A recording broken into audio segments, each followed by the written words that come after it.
15 شعبان کی رات کو شب برات کہا جاتا ہے۔ یہ وہ بابرکت رات ہے جس میں اللہ تعالیٰ بے شمار بندوں کی مغفرت فرماتا ہے، گناہوں سے بھرے دامن خالی کر دیتا ہے، رحمت کے دروازے کھول دیتا ہے۔ سنن ابن ماجہ میں ہے کہ جب 15 شعبان کی رات آئے تو اس رات میں قیام کرو اور دن میں روزہ رکھو۔ بے شک اللہ تعالیٰ غروب آفتاب سے آسمان دنیا پر نزول فرماتا ہے اور ارشاد ہوتا ہے کوئی مغفرت مانگنے والا کہ میں اسے بخش دوں؟ ہے کوئی رزق مانگنے والا کہ میں اسے عطا کر دوں؟ ہے کوئی پریشان حال کہ میں اس کی پریشانی دور کر دوں؟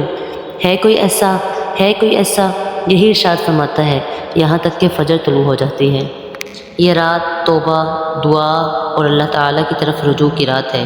اس رات کثرت کے ساتھ نوافل پڑھنے چاہیے اور یہی نیت رکھنی چاہیے کہ الہی یہ نفل میں تیری رضا، مغفرت اور رحمت کے لیے ادا کر رہی ہوں۔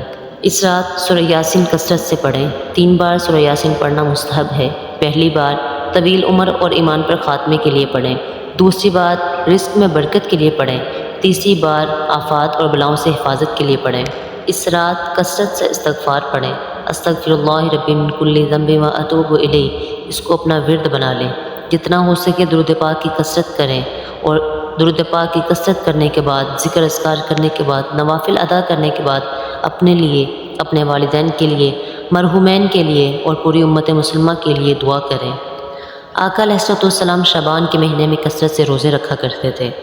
ایک روایت میں ہے کہ آقا علیہ السلام نے ارشاد فرمایا کہ اللہ رب العزت اس رات بنو کلب کے بکریوں کے بالوں کے برابر لوگوں کی مغفرت فرما دیتا ہے۔ ایک ضروری بات، یہ رات جاگنے، رو کر مانگنے اور اللہ تعالیٰ کے قریب ہونے کی رات ہے، نہ کہ فضول رسومات یا غفلت کی۔ اس لیے کوشش کی جائے کہ اس رات کا صحیح معنوں میں ادب و احترام کیا جائے، اس رات صحیح معنوں میں اللہ رب العزت کی عبادت کی جائے اور اللہ رب العزت سے اپنے لیے توبہ کی جائے۔